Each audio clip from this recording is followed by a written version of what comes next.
Welcome to the first episode of the All Focus podcast.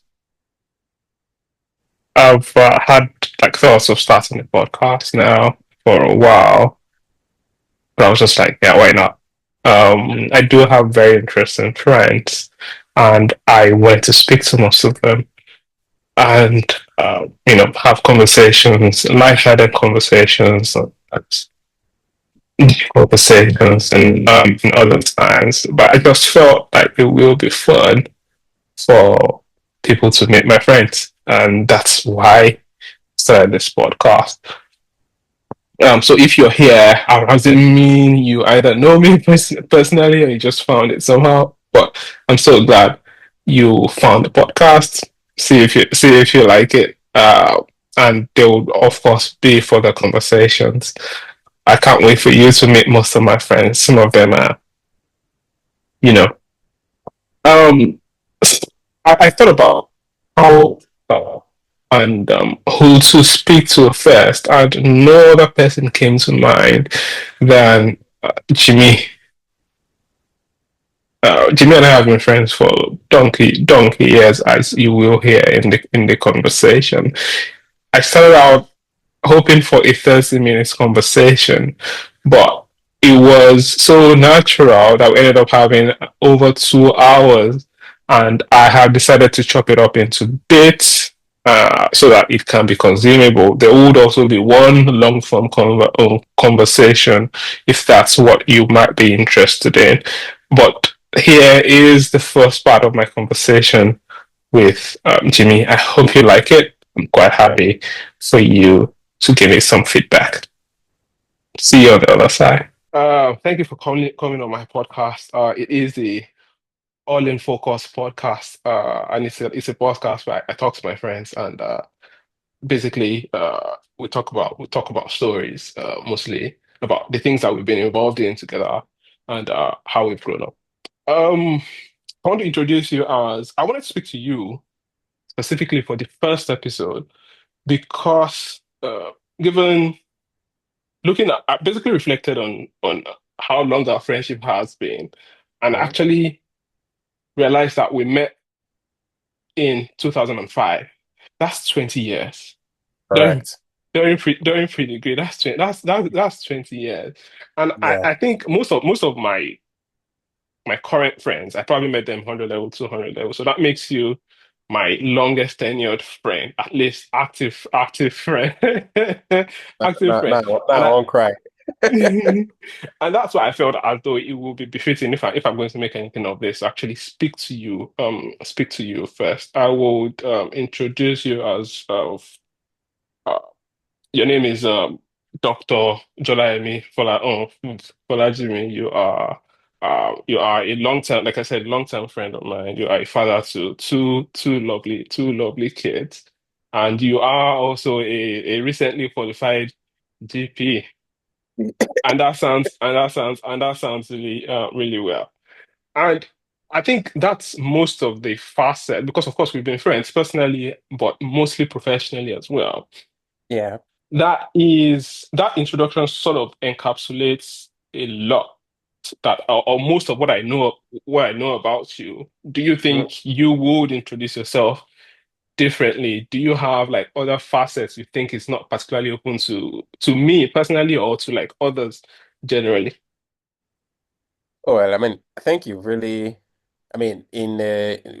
looking at it from the snapshot introduction point of view, I think you really said much that, I would ordinarily want to say in terms of introducing myself to maybe people who are not so familiar with me. I think the other part of it that you forgot to mention was the fact that I'm a husband to a very beautiful woman as well. So you only mentioned the fact that I'm a father. Don't let my wife hear You are that just because to clear that because I'm you're not not a single dad. you are not a single father. You are not a single father. And I think I will touch on that a bit late, a bit late, and we'll Yeah. probably understand why I did introduce you in that manner. But yeah, thank you for coming on. Do you think to start? Do you have any like hidden talents? I think that's a good question. Hidden talent. I think that's a very big one. I mean, not that I can actually think of now. And to be frank, I was still having a conversation with a friend yesterday, and the question that he asked me was that Kilondo, and I mean Kilondo literally means like what can we do to make money? And I just blanked out for a while, looking into my life in the past 4 years. Like it's been very chaotic and very stressful. So I mean, maybe I have an hidden talent that I've not been able to explore, but I would say none for now. I have been very occupied with a lot of things that you probably, are aware about in the past Yeah. 4 years. I had no time to even explore, if at all, I have any talent whatsoever. Maybe I would Yeah. say maybe my talent is sleeping because I can sleep. As a matter of I fact, that's what I do when I don't have any other things doing. So maybe that's the talent. I don't know. Yeah, yeah.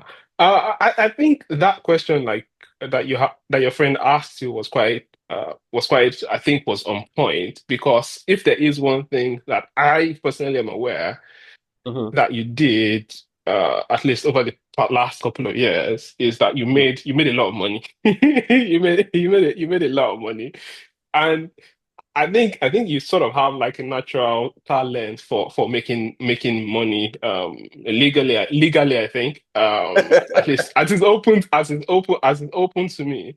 I think you do have like a hand in some sort of like travel business, or am I wrong?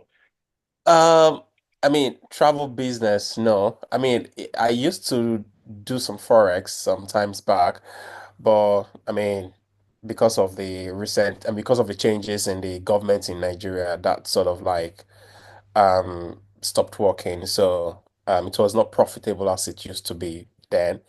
Um, I mean, the other thing I would say, I mean, probably that I also did in the past, before I really got busy, was I also I mean, well, everything still goes around the fact about that forex, type of deal. So, but then I just stopped doing it because at some point it was no longer profitable for me, so I gave up. And you replace that with a lot more money that I know. Anyways, so, and I wanted to start from like the very beginning. Like I said, we met in 2005 Pretty during great. pre-degree. Do you remember your PD number? Hmm. Yeah. What's the Oh, no, I don't. So but only my matric number. I think my PD number was 050477 or something like that. I don't think Okay. I can. Am I? Yeah, yeah, it's funny. So, I think that's a very good point to start. And we sort of like came in contact because we were living in the same hostel, Model Matric 3, three. Right. um, Yeah. Model 3, and that's where I sort of wanted to start. I will tell you my own sort of first impression of you, and I'll be interested to see if you can remember any sort of first impression. So. Mm. I think I must have like come down from I was living upstairs in my door Yes. three, and then Yeah. you were living downstairs, and I of course I did not know anyone in my door three then. I think a couple of people downstairs had already been friendly. I think the people in the first room you were already friends with them, I think. And I came down, and then I saw you, and I think you must have said something to those other friends, and then we left things as that. But then I heard about like you being like a product of OBMS, and I was like, I was like, okay, why is an OBMS student here in Lautech? I felt out of place as someone who went to ISI. Was like, okay, I think literally I must have been the only ISI student in pre-degree Lautech. I think I think so. So I was like, okay, yes, OBMS is a good school. It's a good school, at least in Ibadan. What was the unfortunateness, if there's anything like Hey, that? point of correction. The best school at that time in Ibadan. It's one of we will not come there. So, so it was like. okay, what happened to this person? Because I was already feeling bad for myself. Like, okay, how did I Why end is up this guy here? unfortunate?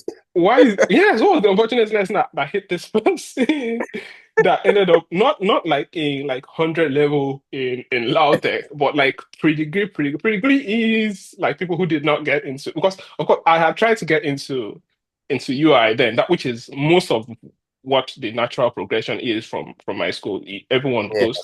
goes to UI, but of course um because my wife was one kind.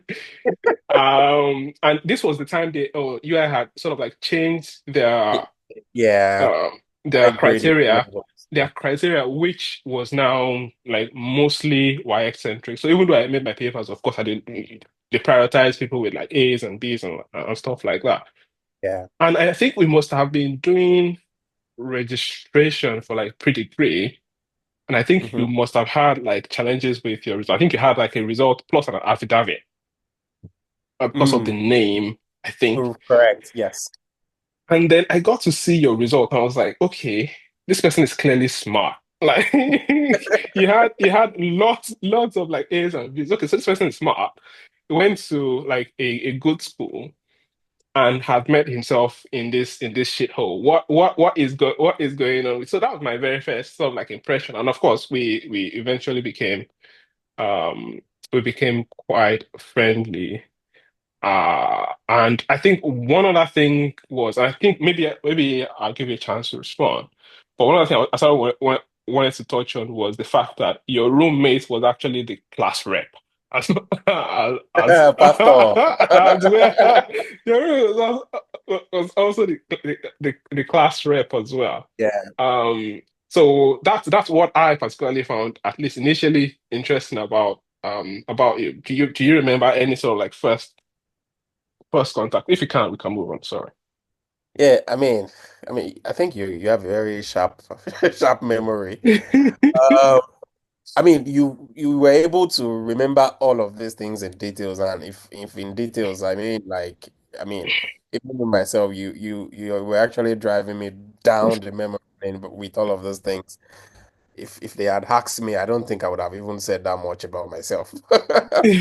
Well, I think that the first impression that I had about you, and I'm just try to picture the very first time I saw you in Madel then, was that okay? I mean, Ma, Madel was in Ogbomoso, so I think that was the first time I'll be, you know, having an idea of someone that also was from Ibadan.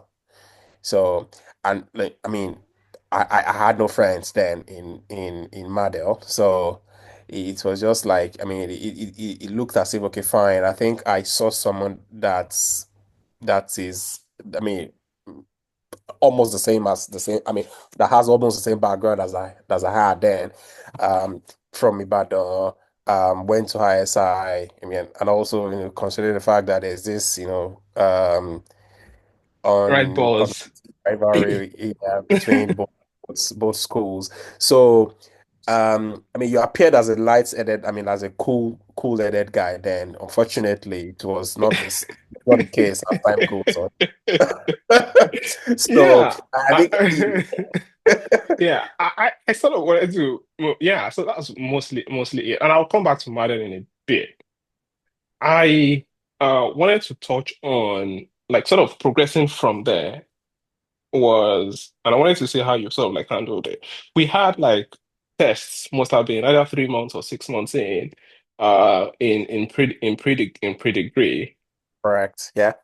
And I think I must have had about like 105 or something like that, of tests. And I was really feeling good about myself.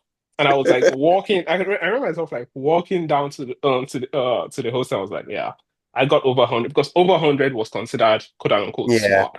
Mhm. I got over 100, and definitely there's no one in this hostel who's going to actually score more than me. And then I heard you had scored 116 or something very, very, very ridiculous. And I was like, yes, this guy needs to be taking a I think bit a bit a bit more seriously. I had 110. Yeah. And, yeah, yeah. It was how was that time for you? So like coming into pre-degree and sort of like preparing academically for pre-degree. Did it feel like just a consideration of OBMS, or did it feel like you had to do something else, like to prepare, knowing Yeah. knowing So that you had wanted to like enter medicine? correct. So that's that was like sort of like the driving point. And let me just digress a little bit. I mean, just move back to, the fact that what happened, like what was the unfortunateness that happened to this guy that he had to find himself in Lautech. So there was an unfortunateness really. So I mean, I was fortunate to have a very good whole level result, and so that was around the time that UI started grading whole levels, making it more O level central in terms of their admission process. So I did very well in my whole levels.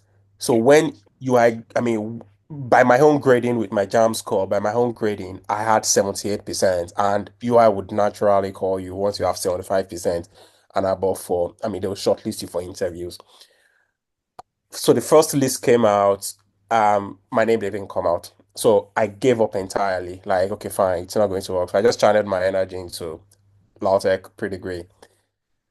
Unfortunately, it was around that time that Nigeria was doing their national census. So I got a Okay. gig. I went to Oyo town. So I was part of the people that, did the national census for people, I Mm, mean, for Nigeria then. mm, It was during that period that UI had already scheduled the second batch of interview, mm, newspaper publications. Unfortunately, mm. my name was the number one on that list. Oh God. But I only found out about this like a week after the interview had taken place. I'm taking place. Oh God.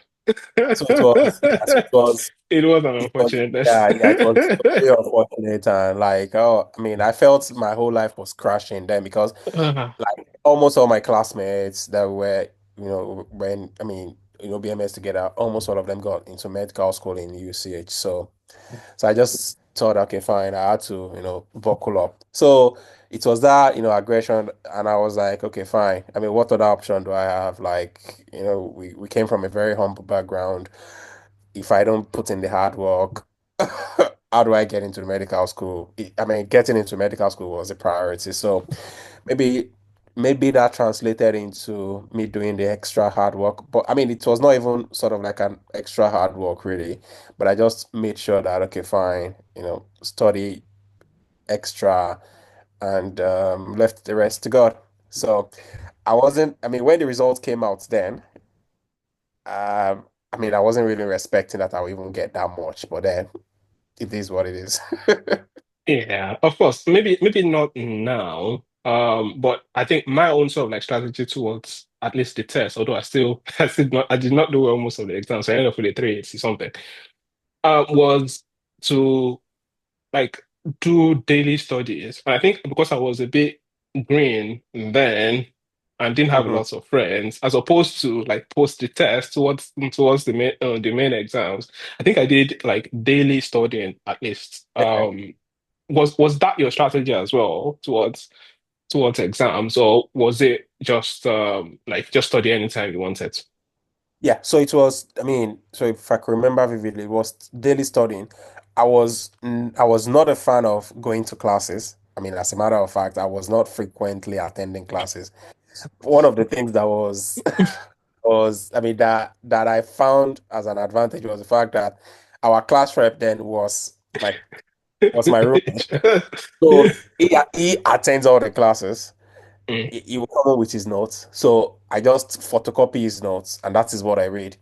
Then there's this chap then, if you could remember, is it called Big Ben or Biggest Big Ben? Ben, yeah, Ben. I think yes, the math guy, isn't it? Yeah, the math guy, yeah. Then it teaches physics, chemistry, and all those things. Yeah, yeah, yeah. So I didn't miss any of his classes. So it So was, so it was more of like, attending Big Ben classes rather than, attending lectures in 1.5, or I think it was more of 1.5 that we're using there because yeah. was chaotic then. Like, 1-5 was crazy, wasn't it? Wasn't it?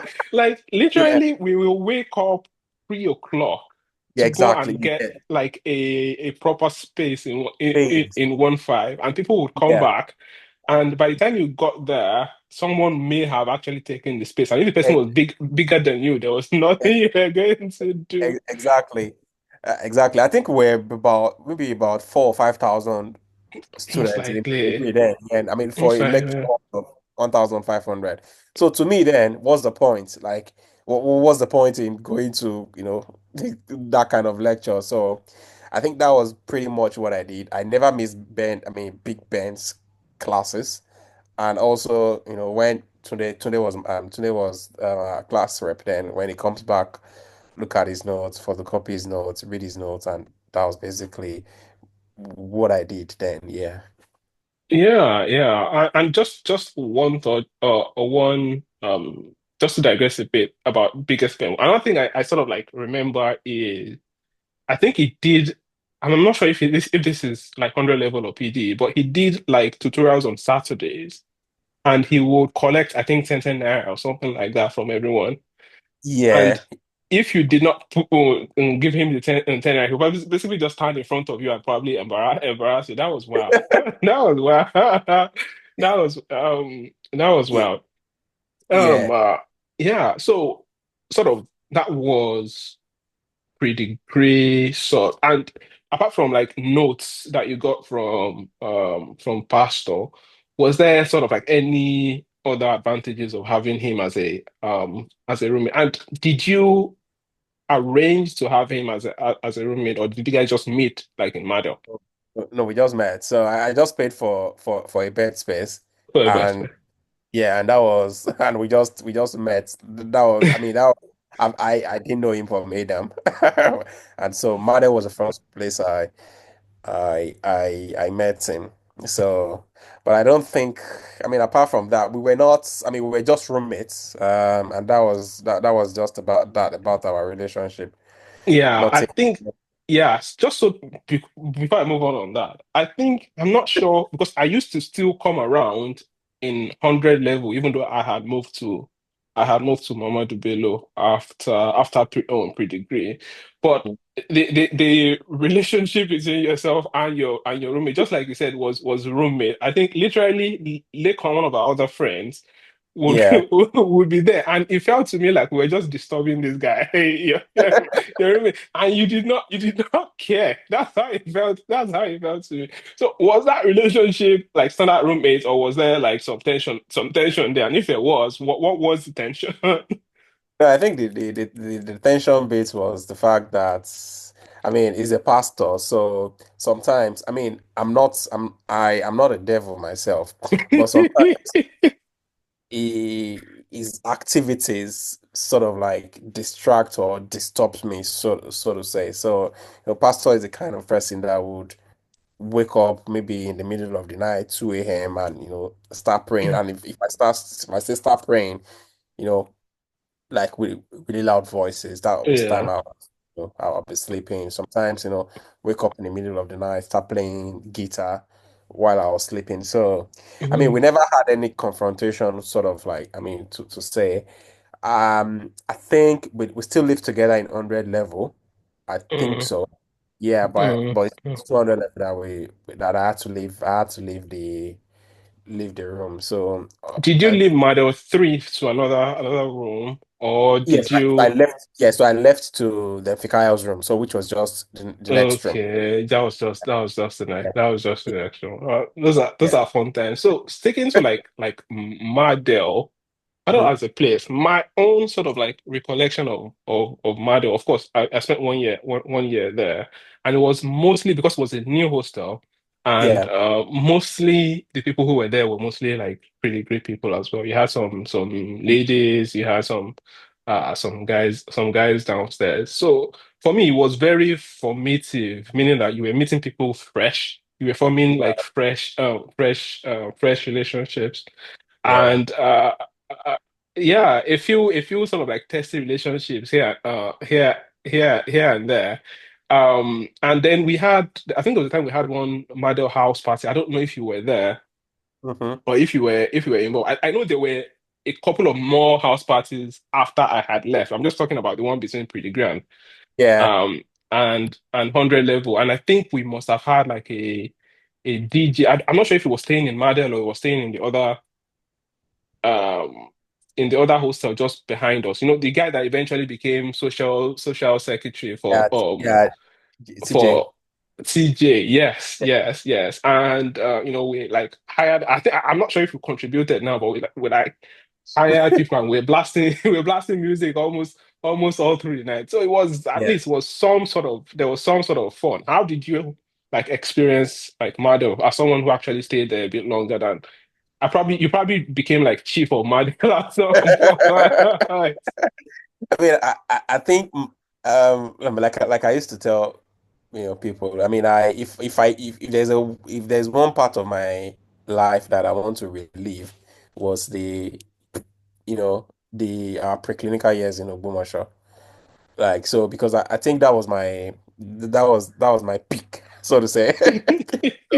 So that was my peak. So I really had a very good time, in Ogbomoso, like especially 100 level to three. I mean, pretty great to 300 level. So, the like you said, the house parties, the night parties, even going to club parties. So, I mean, Madel, so to say, like, I mean, I have like a sort of like a sentimental attachment to the life that I lived there.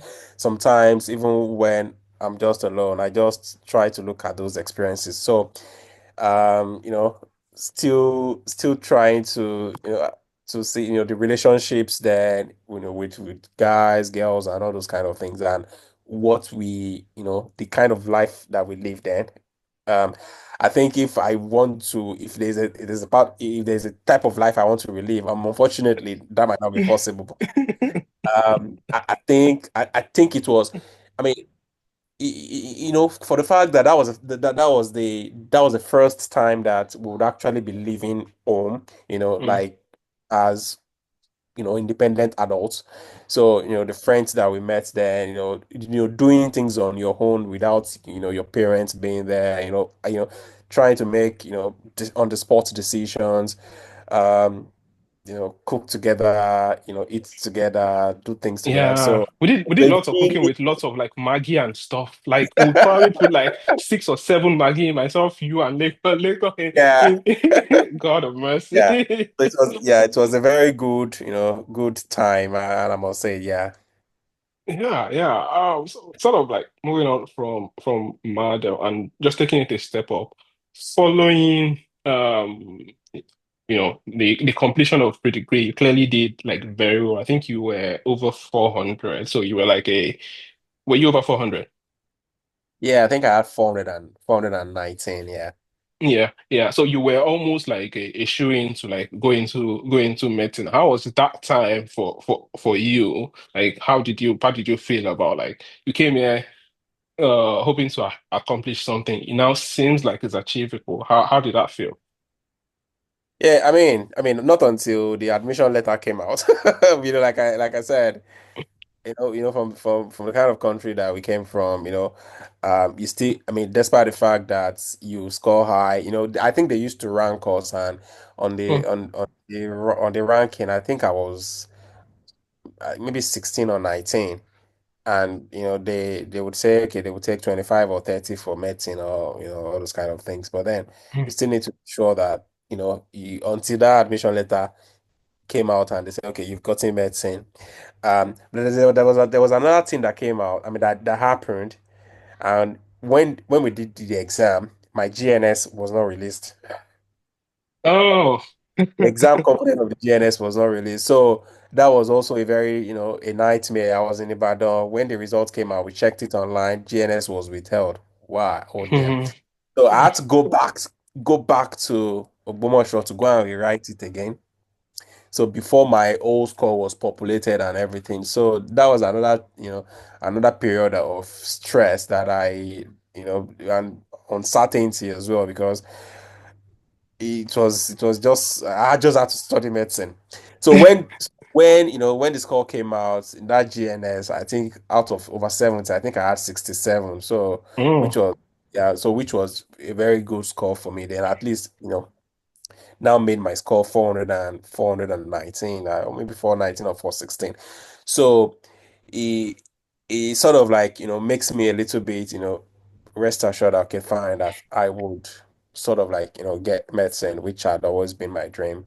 And eventually, when the results, I mean, when the admissions came out, that I got medicine. So I mean, it was a relief, sort of, at least, that okay, fine, the hard work, and the prayers, everything, paid off eventually. Yeah, and with you sort of like being over 400 and like ranking that, did you have to like press any buttons? Did you have to like submit any letters and things like that to sort of like even key it and be a bit more? I'm not like, yes. My my mom had to get a connect for the commissioner for, was it education or health in Obomo, your state that Yeah, time. So yesterday. sort of like, gave us his card, and also, made some calls to at least, So you at know, least I think yeah, that I could, yeah. I I think could that's remember. just that's just really tragic. Okay, you could remember something. Yeah. Yeah, so I could remember that when we went to meet, I think, maybe the admission officer was like, "Why are you disturbing?" That was like, "Why are you disturbing yourself? That you already have a very good score, and you are going to get the medicine. So why did you need the commissioner to even call us in the first place?" So, but I mean, just that just tells us, the kind of situation that we had then, that, even if you have your very good score, even if you have merit, you still need to, which is unfortunate in in that Yeah, regard. yeah, it is really, really unfortunate. My score ended up being about like 384. I was pretty delusional about it, thinking, yes, I was going to get medicine. I was going to get medicine as well. And I think my parents must have at least tried a couple of things, a couple of people, but of course, of course, it wasn't going to work. So eventually, I ended up in, like you probably know, physiology um for 100 level, and then subsequently crossover. There's a funny story about crossing, and I think I'll move on to sort of like our 200, 300 level years in a bit. Mm, The funny story yeah. about my crossing. In fact, there are two funny stories. One of them is I finished 100 level with a combined like CGP of like 4.57, I think. And the cutoff for crossing was like 4.60, I think. I think that was the cut. I think that was the cutoff to cross. And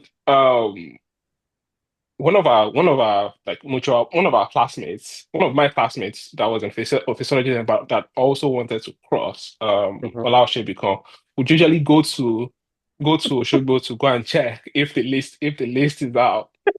And he would go to like the provost office and ask the secretary if the list is out. I think he ended up with like a 4.66 thereabout. So he was almost like a shoo-in to cross. So at one point he came back with the news that he's seen the list, but he'd only seen his own name on the list.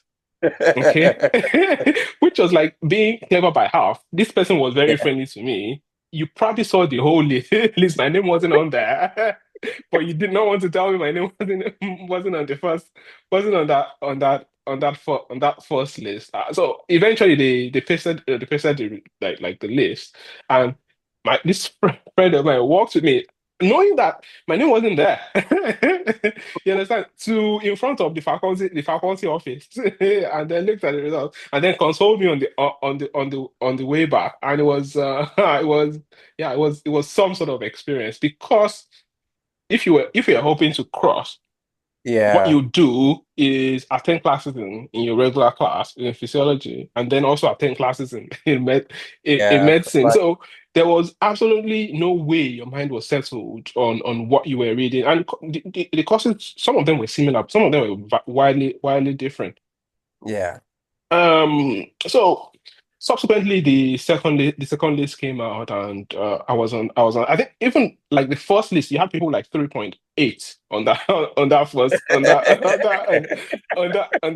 that first list, but subsequent, yeah, which is a sign a sign of how everything goes about it. But subsequently, of course, the second list came out, and I was able to join. I think it was very helpful to me that comprehensive got cancelled Yeah. because the second list came out. It must have been a month or two to to Comprehensive. comprehensive. There was no way I was making that I was making that exam with the way the anatomy was so confusing. Like Yeah. there was so much osteology in an Exactly. in an Even in an even till now, I think the foundation of our anatomy is Yeah, so it was the that was yeah, it was a time, it was a time of like not settling, but subsequently eventually was was all right.